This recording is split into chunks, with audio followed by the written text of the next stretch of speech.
Good morning. Thanks for joining the Kehillat Shari Torah Halacha review for Wednesday morning, October the 14th, 2020.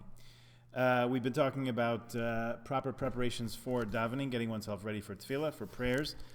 The author of this book, Rabbi Lebovitz here, talks about wearing a gartel, a prayer sash, or a special belt that's designated for prayer, put on around the waist during prayer. You'll notice that people do this, people among them myself. So this actually originates in a Tosfos in Shabbos. It seems that rabbis and normal people in Talmudic times used to wear a long robe, a jalabia, maybe is what they call it nowadays in the Middle East.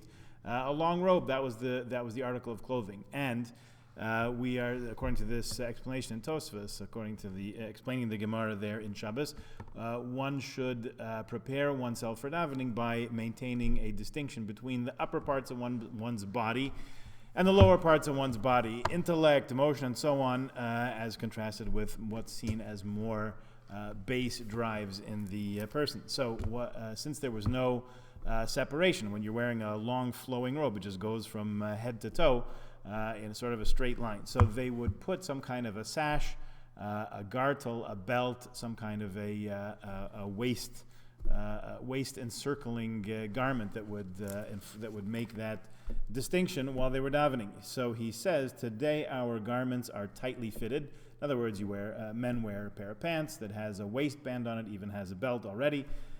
So he says there is no obligation to wear a gartel for davening. Tshuvas v'anhagos, lekach hakemach, or letzion, siach tefillah, a number of works that deal with prayer and preparation for prayer and proper conduct in the synagogue and so on, say that there is no obligation. Nonetheless, some do have the custom to wear a gartel for davening, some kind of an extra belt or sash or something like that, and it's considered an act of piousness according to the Rosh.